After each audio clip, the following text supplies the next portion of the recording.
여러분 안녕하세요. 시원해서 쿨 재밌어서 빵 쿨빵 국어 승우쌤입니다. 자, 이번 시간에 우리가 공부할 내용은요. 문장의 개념, 문장 성분의 종류, 문장에 대해서 이제부터 좀 살펴보도록 할 겁니다. 이 품사를 먼저 하고 문장을 나중에 하는 이유는요. 품사에 대한 것들을 좀 알아두고 난 다음에 문장을 보면 조금 더 이해하기가 편해서 그렇게 좀 배열을 한 거예요. 그래서 문장에 대한 부분들 좀 알아두셔야 되고요. 그 순서에 따라서 보시면 그러니까 형태소에 대한 거 배우고 나서 그걸 바탕으로 그걸 이제 문장으로 단어, 품사로 확장을 하고 걔네들을 바탕으로 해서 이제 다시 문장으로 가는 겁니다. 점점 범위가 확대되고 있어요. 그런 것들 중심으로 진행된다는 거 알아두시면 될 것 같고요.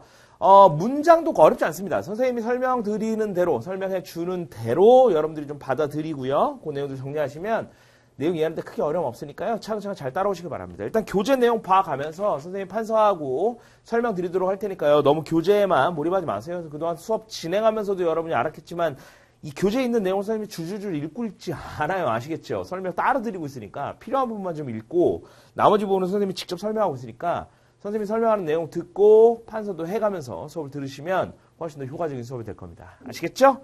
자, 그러면요. 문장에 대해서 같이 한번 좀 살펴보도록 하겠습니다. 판서해 가면서 내용 같이 정리해 보도록 하죠.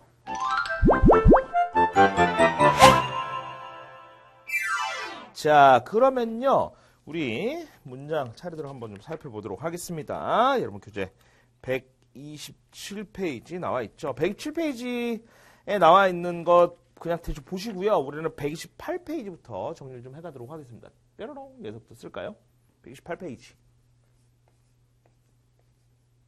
자, 문장에 대해서 항상 공부를 하다 보면 선생님이 오프라인에서 수업하면서 하다 보면서 느끼는 건데 선생님이 항상 문법 강조할 때 뭐를 강조했었죠? 가장 기초적인 개념을 정확하게 알고 있는 게 중요하다고 이야기했었잖아. 문장도 똑같아. 일단 우리가 문장에 대해서 이제 공부를 할 거잖아요. 그럼 문장이 뭔지를 알아야지. 문장이 뭔데 요거부터 우리가 정리를 좀 하고 들어가야 합니다. 자, 문장이라는 건요.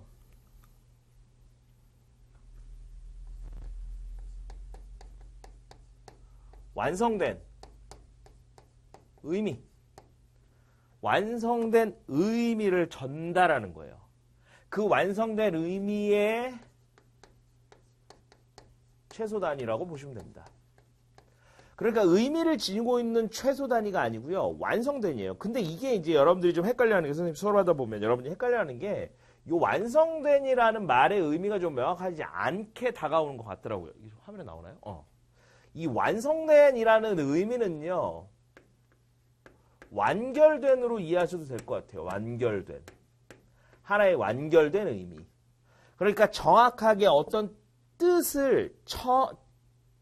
뜻이라는 것도 좀 그렇긴 하지. 하나의 완결된 어떤 메시지를 전달하는 거예요. 요것들이라고 일단 보시면 되고요.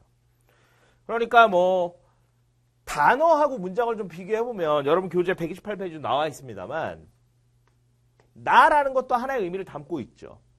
그리고 철수라는 것도 하나의 의미를 담고 있고요.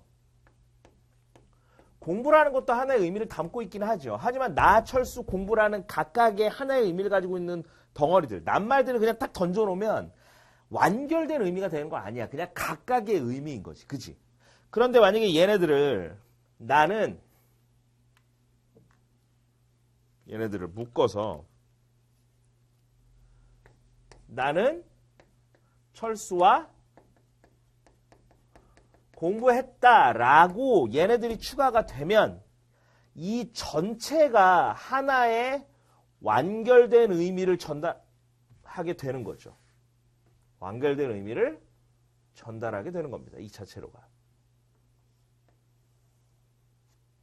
되세요? 완결된 의미를 전달하게 되는 거라고. 이 전체가. 나는 철수와 공부했다는 이 덩어리가요.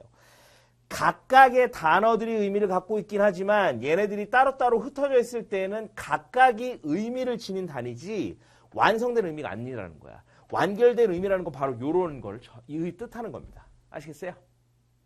그래서 그 완결된 의미, 완성된 의미가 무슨 뜻인가를 여러분들이 좀 정확하게 이해할 수 있어야 돼요. 그러니까 각각의 단어의 의미 덩어리 말고 최소한의 의미 덩어리 말고 개가 모여서 하나의 메시지를 전달할 수 있어야 완결된 메시지라고 볼 수 있는 겁니다. 그래서 이런 것들 있죠. 야! 응? 네? 얘네들은 문장일까요? 아닐까요? 이거 문장일까? 아닐까?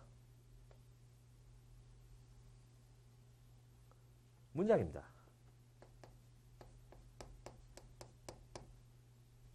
왜 얘네들이 하나의 문장이냐면 야! 이거 누군가를 부르는 거죠. 근데 야! 라는 말 안에 담겨져 있는 의미를 보면요. 야! 라고는 했지만 사실 그 안에는 여길 좀 봐. 내가 널 부른 거야. 라는 하나의 완결된 의미가 들어있죠. 응 같은 경우에도 너 이거 먹을래? 응. 응이라고 표현하고 있지만 사실 그 안에는 너 이거 먹을래? 먹을래. 나도 그거 먹을래. 라는 하나의 완결된 의미가 들어있죠. 그러니까 얘도 문장이 되는 거예요. 네. 철수야, 오늘 철수 학교 나왔니? 네. 철수 학교 나왔어요. 라는 하나의 완결된 의미를 그냥 네. 라는 표현으로 대신한 것 뿐이죠. 그래서 얘네들을 전부 다 문장으로 봐요. 됐습니까? 그래서 얘네들이 문장으로 다 쓰이는 거다. 그러니까 얘네들도 하나의 완결된 의미를 담고 있는 거다라고 얘기할 수 있다는 것까지 여러분들이 보시면 돼요. 됐습니까? 그래서 여러분 128페이지에 나와 있는 것처럼 문장이란 이렇게 생각을 완성해서 전달할 수 있는 최소의 단위를 가리키는 말이다. 그리고 거기서 완성이라는 것은 하나의 완결된 의미를 뜻하는 것이다. 라는 걸로 이해해 두시면 될 것 같아요. 자, 129페이지 보세요. 그래서 거기 보시면 왜, 네, 아니요. 이런 것들도 다 뭐가 된다? 문장이 될 수 있다라는 거예요. 됐습니까? 그래서 얘네들을 쉽게 판단하는 방법 중에 하나로 우리 교재에서 제시하고 있는 건 바로 표지가 있다라는 거죠. 자, 여러분 표지라는 것도 용어 좀 정확하게 알아두세요. 우리가 길에서 길 가다가 여러분들 부모님 차를 타고 가나 아니면 버스나 뭐 택시나 뭐 이런 다양한 버스 그 교통 자동차 관련된 그런 교통수단을 타고 가다 보면 방향을 가리켜주는 뭐가 나와요? 표지판 나오죠? 바로 그 표지입니다. 알려준다는 뜻이야. 그래서 보시면 온점, 물음표, 느낌표 이런 거 있죠. 지금 여기 선생님이 느낌표를 다 썼지만 온점이나 그러니까 점을 얘기하는 거죠. 그 다음에 물음표 있죠. 그리고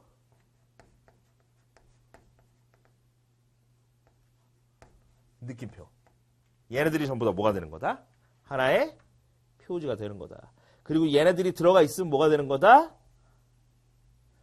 문장이 된다. 라고 얘기할 수 있다는 거예요. 됐습니까? 이렇게 보시면 되고요.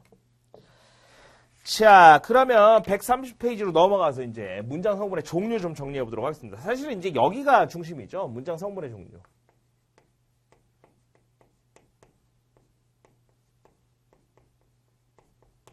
문장 성분의 종류예요. 자, 문장 성분의 종류는요. 여러분 교재 아까 127페이지에도 나와 있습니다만 문장 성분의 종류는 크게 세 가지가 있어요. 문장, 하나의 완결된 의미를 나타내는 그 문장을 구성하고 있는 요소들, 성분의 종류에는요. 크게 세 가지를 우리가 나눌 수 있는데요. 제일 먼저 문장을 구성하고 있는 주된 성분이 있어요. 그걸 우리가 주성분이라고 해요. 주된 성분, 주성분이라고 하고요. 주된 성분이 아니고요. 뭔가 좀 추가적으로 들어가는 것들, 그러니까 부수적으로 들어가는 부속 성분이라는 게 있어요.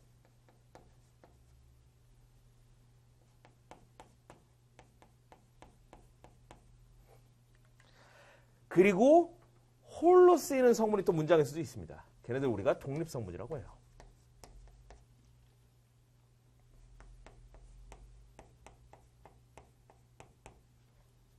그럼 문장 성분 이렇게 세 가지는 정리가 되시나요? 문장을 구성하고 있는 주된 성분과 주된 성분 이외에 뭔가 부수적인 성분에 해당하는 부속 성분이에요. 표현이 좀 다른 것 뿐이고요. 그 다음에 혼자 쓸 수 있는 독립성분이라는 게 있습니다. 이렇게 나눌 수 있어요. 그래서 문장을 구성하는 주된 성분이라는 것은요. 주어하고 서술어. 문장에 당연히 있어야 되죠. 그렇죠? 그리고 나머지 들어가야 되는 성분이 뭐가 있을까요? 목적어가 주성분에 해당하고요. 보어도 주성분에 해당합니다. 이 가까이 것들을 이제 배우게 될 텐데요. 자, 그런데 있잖아. 요 보어라는 것은요. 뭔가 보충해주는 말이에요. 그러니까 이 보어는 반드시 얘가 들어가야 문장의 내용을 보충해주면서 하나의 완결된 의미를 만들어낼 수 있다는 거지. 근데 희한하게 우리말에서 보어를 필요로 하는 서술어는 딱 2개뿐입니다. 요거는 외워야 돼요. 되다? 아니다예요. 봐봐. 난 아니다. 난 아니다. 갑자기 여러분 친구가 여러분한테 와서 난 아니다. 난 아니야. 라고 얘기하면 여러분들이 뭐라고 얘기하겠어? 너 아니야. 라고 얘기해? 아니지. 뭐가 아니야? 뭐가 아니라는 건데? 친구가 와서 난 된다. 그럼 뭐가 돼? 무엇이라는 게 궁금해지죠. 그래서 이 되다 아니다가 오면요. 문장 안에서 반드시 보어가 있어야 돼요. 그래서 얘네들을 보어를 필요로 하는 서술어라고 하고요. 얘네들이 들어가 있으면 주어하고 얘네 서술어하고 반드시 보어가 있어야 돼요. 됐습니까? 그리고 여러분 영어랑 비교해서 생각해보면 조금 더 쉬울 거야. 주어하고 서술어 오면 서술어에 따라서 목적어 필요로 하잖아요. 그죠? 그 목적어 반드시 있어야 되는 거죠. 그죠? 타동사인 경우에 그렇다고 이제 영어에서 얘기하는 건데 우리말에서도 마찬가지로 목적어를 필요로 하는 서술어들이 있죠. 그 다음에 부속 성분에 해당하는 건요. 관용어와 부사어라는 게 있습니다. 관용어하고 부사어는 뭘까요? 뭐야? 관용사 역할을 하는 거고요. 부사 역할을 하는 겁니다. 근데 얘네들은 이제 문장 분류로 나누자면, 문장 성분으로 나누자면 그 용어가 달라지는 것 뿐입니다. 아시겠어요? 그러니까 헷갈리지 마세요. 대신 품사가 뭐냐라고 물어봤을 때 관용어, 부사어라고 하면 잘못된 거야. 사가 뭐냐고 물어봤을 때 전부 사로 끝나야 돼. 명사, 대명사, 수사, 관용사, 조사, 형용사, 동사처럼 품사를 물어보면 사로 끝나야 된다고요. 그리고 문장 성분을 물어보면 관용어, 부사어가 돼야 되고요. 됐습니까? 그냥 독립성분에 해당하는 거. 독립어죠. 됐어요? 이렇게 정리할 수 있습니다. 자, 그럼 이제 얘네들의 각각에 대한 내용들을 우리가 좀 보도록 할게요. 문장 성분의 종류 130페이지 나와 있는데 이제 문장 성분의 종류를 이야기하기 전에 우리 교재에서 나와 있는 건 문장의 구성 기본 단위부터 얘기하고 있어요. 제일 먼저 어절입니다. 어절. 이거 우리가 교재를 좀 같이 볼 건데요. 띄어쓰는 단위로 나누어진 도막을 어절이라고 한다라고 하죠. 그러니까 끊어져 있는 단어의 덩어리 이렇게 좀 생각해 보시면 될 것 같아요. 그래서 이 어절은 문장의 성분을 나누는 기준이 되고 문장의 기본 단위가 돼요.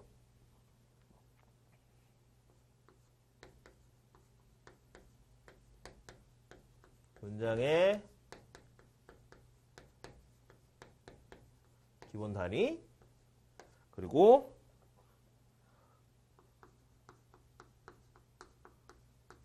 문장의 성분을 나누는 기준이 된다는 거예요. 어절. 그 다음에 구라는 게 있습니다. 이거 구도 얼마 전에 그 Q&A 게시판에 어떤 친구가 물어봤는데 구가 뭐냐? 이런 것도 물어봤어요. 그러니까는 3장 6구 45자 내외 여러분들 시조 배우면 3장 6구 45자 내외 이걸 막 외우잖아. 3장 6구 45자 내외 했을 때 그 구가 뭔지 또 물어보는 친구가 있더라고요. 그래서 구라는 건요. 2개 이상의 어절이 모인 걸 얘기해요. 어절 점점점점점점 그럼 얘네들을 우리가 구라고 한다는 거예요. 그래서 거기 보시면 내 친구가 잠을 많이 잔다라고 되어 있잖아요. 내 친구가 라고 했을 때 친구는 친구인데 내 친구잖아요. 그럼 얘네들이 하나의 의미를 만들어내죠. 친구라는 것도 하나의 뜻이고 나의라는 것도 하나의 뜻인데 얘네 두 개가 합쳐서 나의 친구라는 하나의 의미 덩어리를 또 만들어내잖아요. 그죠? 그리고 얘가 지금 주어의 역할을 하고 있으니까 명사구가 되는 거고요. 뒤에 잔다라는 표현이 있는데 잔다라는 말을 어떻게 전돼요? 많이 잔다. 많다. 많이라고 써야 돼. 많다라고 썼네. 미안합니다. 많이 잔다. 그럼 자긴 자는데 어떻게 잔다고? 많이 잔다. 얘가 또 얘를 꾸며주면서 요 자체가 잠을 많이 잔다는 의미를 또 형성하고 있는 거잖아요. 얘는 얘를 꾸며주면서 의미를 형성하고 있는 거고. 그리고 얘는 뭐가 되는 거예요? 동사 역할을 하고 있는 거니까 동사구가 되는 거죠. 됐습니까? 그래서 교재 나온 게 바로 그 얘기예요. 그래서 어지를 모여서 하나의 단어처럼 쓰인 거. 그러니까 하나의 의미 덩어리를 만들고 있는 걸 얘기하는 거죠. 그 다음에 세 번째 절입니다. 절은 희한하게 여러분들이 잘 알더라고요. 영어에서 공부를 많이 해서 그런가. 영어에 대한 문장 성분을 알고 있어서 그런지 모르겠는데 절이에요. 절은 마찬가지로 어절과 어절이 이루어지는 건데 어절과 어절이 모여서 이루어지는 건데 이 안에 반드시 뭐가 들어가 있어야 된다. 주어와 서술어의 구조를 가지고 있어야 한다. 라는 거예요. 됐습니까? 자, 그럼 이제 이거 얘기하고 나면 여러분 머릿속에 하나 싹 스쳐 지나가는 게 있어야 되는데 절. 생각나는 거 있나요?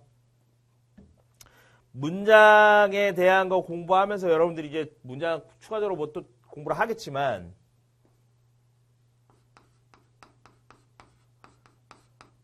명사절, 서술절, 관형절,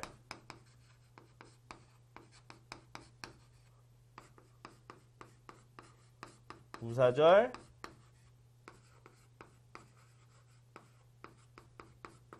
인용절 이런 것들 있죠, 그죠? 얘들 전부 다 뭘 나타내는 거예요. 주어하고 서술어의 형태로 문장 안에서 안겨 있는 것, 안긴 문장이라고 하죠, 그죠? 얘들이 거기에 들어가는 거죠. 됐습니까? 그런 것들 얘기할 수 있을 거예요. 자, 141페이지에 각각의 문장 성분이 어떤 역할을 할까 한번 보세요. 어절, 구, 절은 문장 안에서 역할에 따라서 주성분, 부속성분, 독립성분으로 나눌 수 있어요. 바로 뭐야? 이제 얘네들이 여기서 우리가 지금 살펴본 어절, 구, 절 얘네들이 문장 성분의 기본 틀을 이루는 게 되는 거고 부속 성분은 주성분을 꾸며주는 성분 그리고 독립 성분은 다른 문장 성분과 직접적인 관련이 없는 성분이 될 수 있다라고 얘기한다는 거죠. 됐습니까? 그래서 얘네들이 모여서 문장 성분을 이룬다라는 거 여러분들 받으시면 될 것 같고요. 자, 이쪽으로 와서 각각의 문장 성분에 대한 내용들 교재에 정리되어 있는 것들을 한번 보도록 하겠습니다. 보죠. 주성분부터 정리를 좀 해볼까요? 자, 주성분은 아까 선생님이 이야기했던 것처럼 문장 안에서 무슨 역할을 한다? 주된 역할을 한다. 주된 역할을 한다. 그래서 주성분이 될 수 있는 거에 해당하는 게 주어, 서술어, 목적어, 보어가 있다. 그러면 주어가 뭐냐? 보시면 문장에서 서술하는 행위의 주체예요.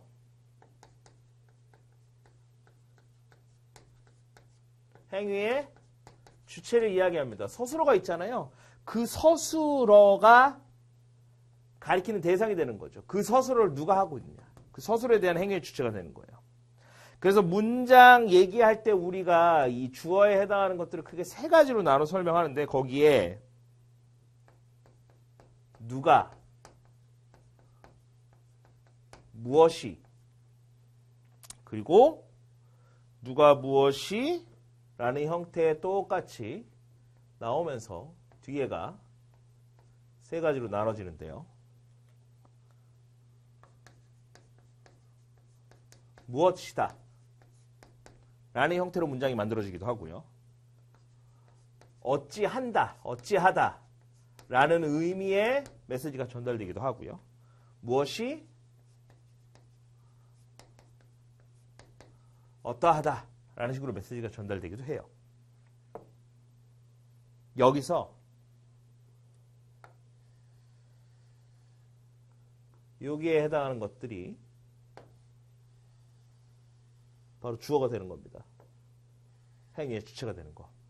누가, 무엇이 여기에 해당하는 것들이 바로 이 서술에 대한 주체가 된다는 얘기예요. 됐습니까? 그래서 보시면 이 문장들에서 주어 밑에 밥이 보약이다, 동생이 일어났다, 다리가 저리다, 일어났다, 어찌하다, 어떠하다, 다리가 저리다. 상태를 나타내주는 말, 동작을 나타내는 말, 이렇게 되는 거고요. 그러니까 쉽게 얘기하면 얘네들은 동사가 오는 거고 어떤 상태를 나타내는 말이 되겠죠. 상태. 상태니까 형용사라고 써놓을까요? 형용사라고 쓰는 게 조금 더 정확하겠네요. 여러분들이 이해하기 쉬울 것 같고요. 그럼 얘는 뭘까? 무엇이다. 서술격 조사가 오는 경우죠. 됐어요? 그러니까 우리말에서 서술어를 쓰이는 게 동사하고 형용사 있다고 했었잖아요. 그죠? 그리고 얘네들은 서술격 조사가 되는 거고요. 됐습니까? 이렇게 보시면 되고요. 그러니까 체험 보시면 그 밑에 나와 있는 내용 보시면 어디 갔어? 주어는 주로 체언 또는 명사의 성격을 갖는 구나 절에 조사 이 가가 붙는 모습으로 나타나요. 그러니까 얘네들을 쉽게 구별하는 방법은 조사를 찾아내면 돼요. 조사를 찾아내면 얘네들 구별하기가 훨씬 더 쉽긴 하죠. 아시겠습니까? 그래서 그렇게 보시면 될 것 같고요. 근데 뭐 미안합니다. 주어 자체를 여러분이 찾는 거 크게 어려워하지 않으니까 쉽게 찾을 수 있을 거고요. 네, 두 번째는 서술어예요. 문장에는 주어의 움직임이나 상태, 성질 등을 풀이해주는 말이 있다고 했었죠. 걔네들을 바로 뭐라고 한다? 서술어라고 한다. 그래서 지금 여기에 나와 있는 얘네들이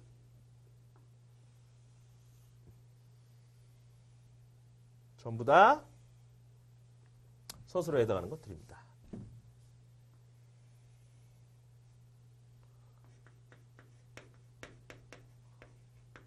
서술에 해당하는 것들이에요.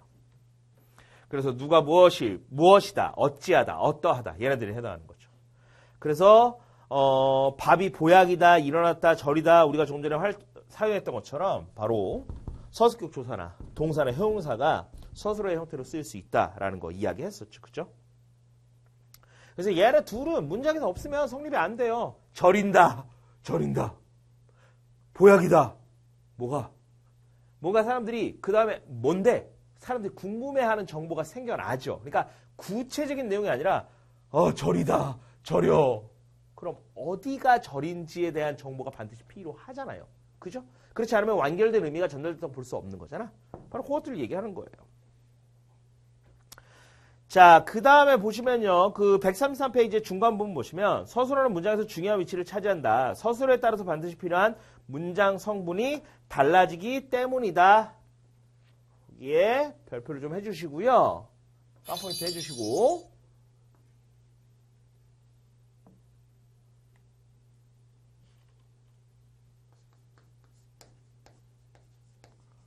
서술어의 자릿수 체크해 주세요. 포인트. 시험 문제 굉장히 자주 나오는 것 중에 하나입니다. 근데 있잖아. 이 서술어의 자릿수 판단하는 거 굉장히 쉽습니다. 잘 봐.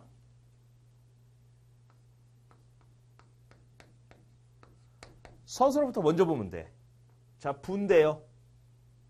감독님? 얘기를 해주세요. 감독님? 네. 자, 감독님한테 판단을 맡겨볼게요. 자, 분다. 그럼 뭐가 여기 앞에 들어갈 것 같아요? 봐봐. 자, 봐봐. 지금 다시 한번 얘기해 주세요. 봐봐. 감독님 지금 얘기했지? 감독님 지금 교재가 없어. 근데 선생님이 분다라는 표현만 썼는데 여기에 바람이라고 얘기하죠. 신기하죠? 이거 마술 같죠? 마술 같은 게 아니야. 서술어를 보면 이 앞에 뭐가 필요한지를 알 수 있다니까? 바람이 부는데 그거 말고 더 궁금한 게 있어? 없어. 그냥 바람이 부는구나. 바람이 세게 부는지 약하게 부는지는 추가적인 정보지. 결국은 뭐 하는 거야? 바람이 세게 불어도 바람이 부는 거고 바람이 약하게 불어도 바람이 부는 거잖아. 산들 바람이 불어도 바람이 부는 거야. 바람이 분다라는 완결된 의미는 끝난 거야. 그냥 이대로. 그러면 서술어의 자릿수에 얘는 몇 개야? 한 개야. 한 개의 성분만 필요로 하는 경우예요.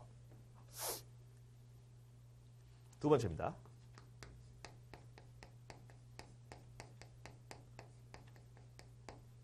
자, 감독님. 네. 잡수셨다. 그럼 여기다 뭘 넣을 수 있을 것 같아요? 진지를. 오, 봐봐. 여러분 신기하죠? 교재 나와 있는 걸 얘기하는 거죠, 그죠? 여기 조금 달라질 수 있을 거야. 진지를 잡수셨대요. 그 다음에 뭐 궁금한 것도 있어요? 없어요? 자, 봐봐. 진지를 잡수셨대요. 진지를 잡수셨어. 갑자기 누가 나타나서 진지를 잡수셨어 라고 얘기하면 궁금한 게 없어? 그래. 봐봐. 감독님 지금 얘기한 거 누구 집어넣고 싶어요? 아버지. 봐봐. 신기하죠? 아버지가 여기 또 나와 있잖아. 아버지가 진지를 잡수셨어요. 잡수셨다. 진지를 이라는 거 하나 나왔잖아요. 그래서 감독님이 이거 갖고는 완성된 줄 알았는데 진지를 잡수셨다? 이걸로 완결됐냐고 물어보니까 아닌 것 같아. 그러면서 뭐 얘기했어요? 아버지 얘기했죠? 교과서 지금 전혀 보고 있지 않아요. 보여주지도 않았어. 그냥 지금 즉흥적으로 하고 있는 겁니다. 갑자기. 두 개가 필요하죠? 됐습니까?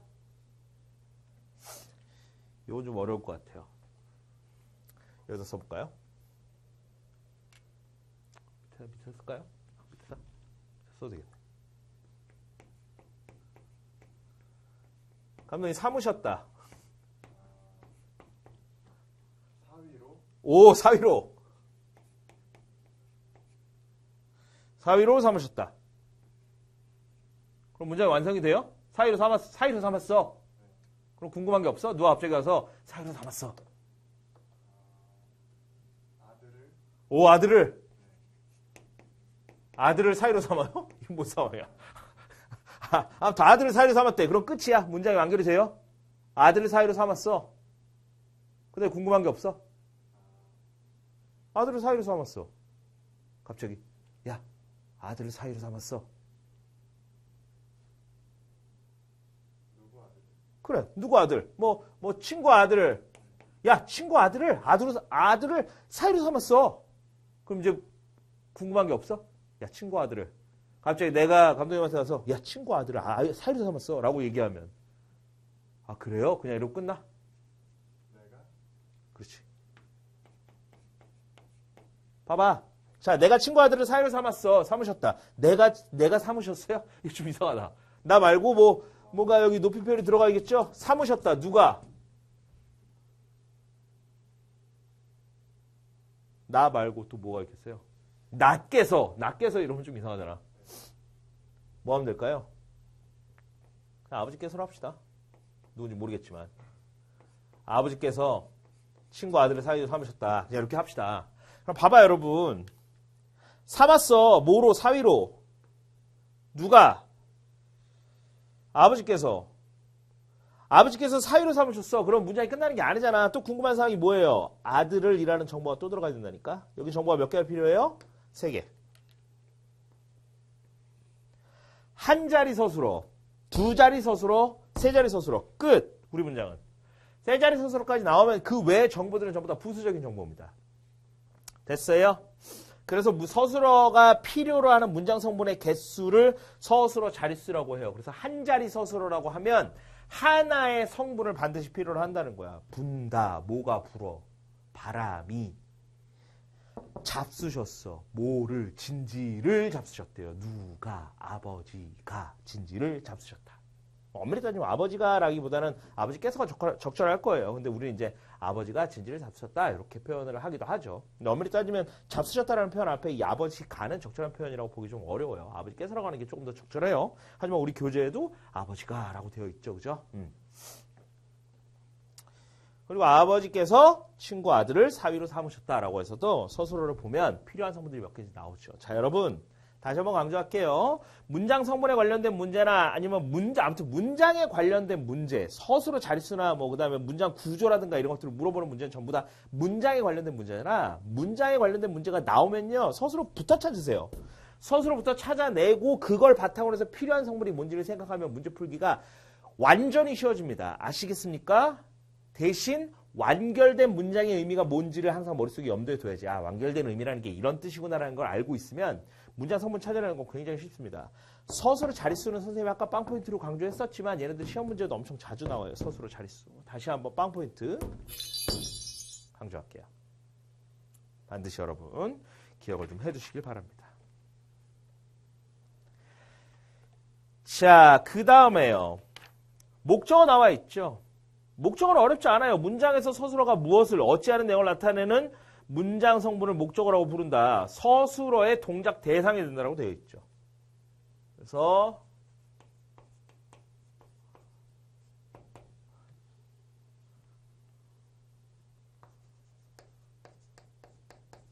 동작의 대상입니다. 그러니까 주체랑은 약간 좀 다르죠. 그렇죠? 그러니까 목적어 찾는 거 크게 어렵지 않고요. 목적은 그냥 여러분이 찾으면 되고. 보어예요. 보어 아까 선생님이 이야기했었습니다. 그죠? 되다 아니다 앞에 반드시 와야 된다는 거야.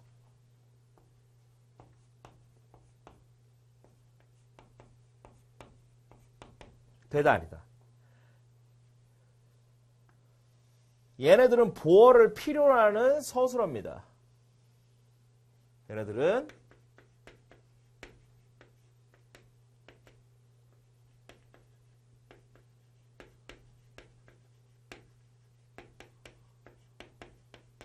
보어를 필요로 하는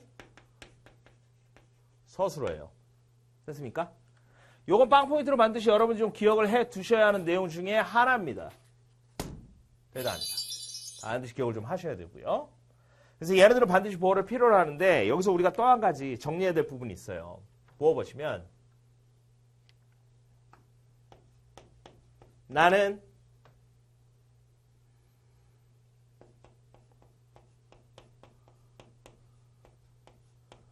바보가 아니다.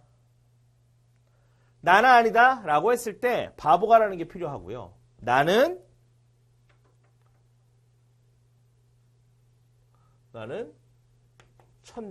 천재가 되다. 얘네들이 보어에 해당하는 것들이 되는 거예요. 됐습니까? 얘는 주어가 되는 거고요. 됐죠? 이렇게 여러분들이 좀 판단하시면 돼요. 그래서 이 보어에 해당하는 것들은 아니다와 되다 앞에 붙어 있는 것들을 좀 보시면 됩니다. 가끔 보면 이제 얘네들하고 헷갈리는 개념으로 나오는 게 뭐냐면요. 가끔 여러 문장 보면 여기에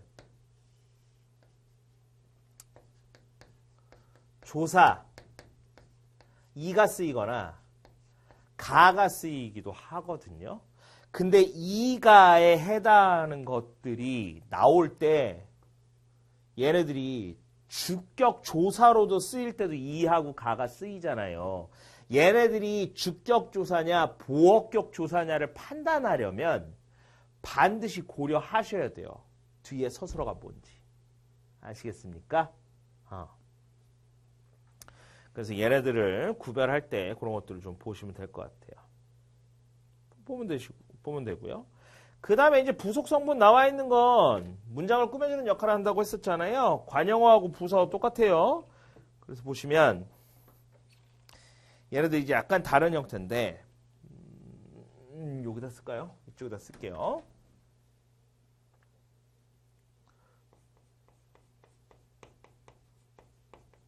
하나씩 추가되는 것들이 있으니까 그것들만 우리가 좀 정리를 해보면 첫 번째 관형어 보시면요. 여러분 교재에 135페이지 나와 있죠. 아저씨는 헌 집을 헐었다. 그는 시골의 풍경을 좋아한다. 가을은 낙엽이 지는 계절이다. 우리나라 여름은 덥고 습하다. 자, 우리가 단어의 품사를 나눌 때는 얘네가 관형사하고 형용사의 관형사적 용법 이런 것들을 구별했잖아요. 근데 지금 얘네들을 보면요. 형용사의 관형사적 용법 이런 것들을 따지지 않아요. 그냥 그 자체로 문장 성분을 구별하는 겁니다. 그러니까 쉽게 얘기하면 관형어 안에는요. 관형사하고요. 형용사의 관형사적 용법이 다 들어간다고 보시면 돼요. 아시겠어요? 그래서 헌 집을 할 때 집은 집인데 어떤 집? 헌 집이죠. 그 다음에 두 번째, 시골의 풍경이에요. 풍경은 풍경인데 어떤 풍경? 시골의 풍경이죠. 그러면 이 시골의라는 표현이 관형어가 됩니다. 그 다음에 낙엽이 지는 계절. 계절은 계절인데 어떤 계절? 낙엽이 지는 계절이죠. 그러니까 얘도 역시 뭐가 되는 거예요? 관형어 되는 거예요. 여름은 여름인데 어떤 여름? 우리나라 여름이죠.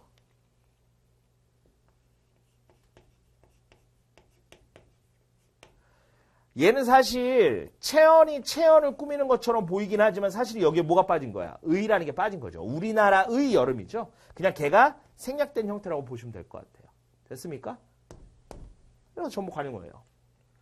그럼 부사어도 어렵지 않죠.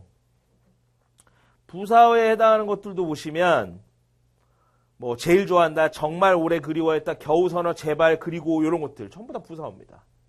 됐어요? 그렇게 보시면 되고요. 자, 그 다음에요. 136페이지 보면 의존명사로 홀로 쓰일 수 없는 단어이기 때문에 관용어가 꼭 필요하다. 요거 나와 있는데 우리가 이거 앞에서 다 공부했던 내용이에요. 그죠? 의존명사는 혼자 쓸 수 없다. 걔 앞에는 반드시 꾸며주는 말이 와야 되는 거. 너무 당연한 얘기이기 때문에 그냥 여러분들이 한번 읽어보시면 될 것 같고요. 자, 거기에서 136페이지 아래 보시면 부사어는 용언뿐만 아니라 다른 관용사나 부사어를 꾸며주기도 하고 심지어 문장 전체를 꾸며주는 역할을 할 수 있는 다재다능한 성분이에요. 뭐에 대한 설명하고 똑같아.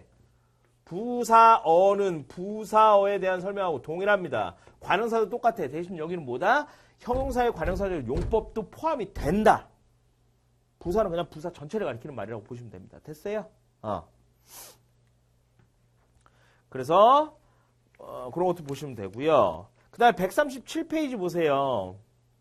부사어는 문장 속에서 부사, 체험, 부사격 조사, 용언, 부사형, 어미, 개, 도록, 듯이, 이 등의 형태로 나타나는데 그냥 부사냐 아니냐를 판단할 수 있으면 돼.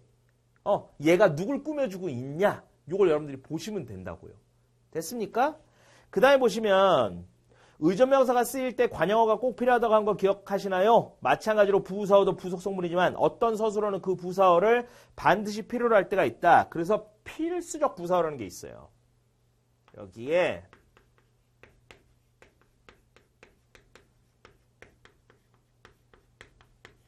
필수적 부사어라는 게 있다는 겁니다. 그래서 동생은 다닌다 라고 할 때 다녀. 어디를 다니는 거지? 초등학교에 다니죠. 그러니까 그 표현들이 반드시 들어가야 돼. 다닌다? 동생이 다닌다? 어딜 다녀? 그러면 걔네들은 반드시 들어가야 되는 거여서 얘네들은 필수적 부사어라고 해서 따로 우리가 이야기를 한다는 겁니다. 됐어요? 그러니까 부사어가 추가적으로 반드시 들어가야 되는 경우들이 있다는 거 여러분들이 좀 보시면 될 것 같아요. 그 다음 마지막 독립성분이죠. 독립성분에 해당하는 것들은 거기 나와 있는 것처럼 독립성분은 문장 안에서 다른 문장 성분과 직접적인 관련이 없는 문장을 관련 없는 문장 성분을 말하고 이러한 독립성분에는 독립어가 있다라고 얘기했고 거기에 보시면 우와라는 감탄사하고 수영아라는 체언 더하기 혹격 조사 어미가 붙은 것도 포함이 된다라는 거 보시면 됩니다. 그러니까 우리가 품사에서는 독립원에서 예외적으로 보았던 것이 독립성분에는 포함이 된다는 거죠. 됐습니까? 그렇게 보시면 될 것 같아요. 됐죠? 자, 요렇게 살펴보시면 될 것 같습니다. 됐죠? 자, 그럼 이렇게 정리하도록 하고요. 오늘 배운 내용 중에서 중요한 부분만 다시 한번 체크해보고 이번 시간 마무리 짓도록 할게요.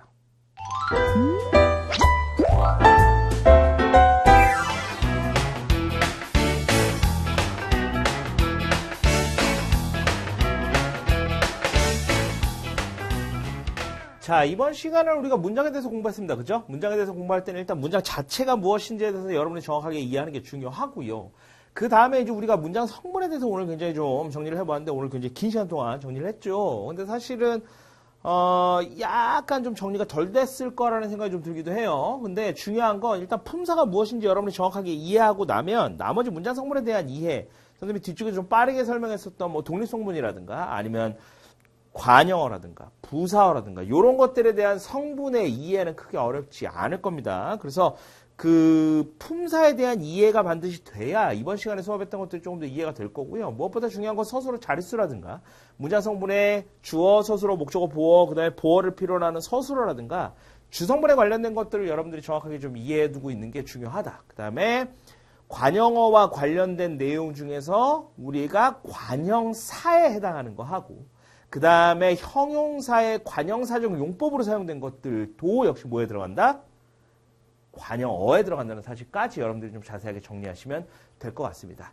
자, 오늘 우리가 공부한 부분 굉장히 중요한 부분이에요. 다시 한번 확인해 보면서 교재 내용 읽어가면서 오늘 선생님이 수업했던 내용이랑 교재에서 이야기했던 거랑 어떻게 관련이 되는지 다시 한번 좀 생각해 보시면 여러분들이 내용 정리하는 데 굉장히 큰 도움이 될 겁니다. 오늘 수업 여기까지 하도록 하고요. 우리 다음 시간에 또 새로운 내용으로 만나도록 할게요. 여러분 다음 시간에 봐요. 안녕.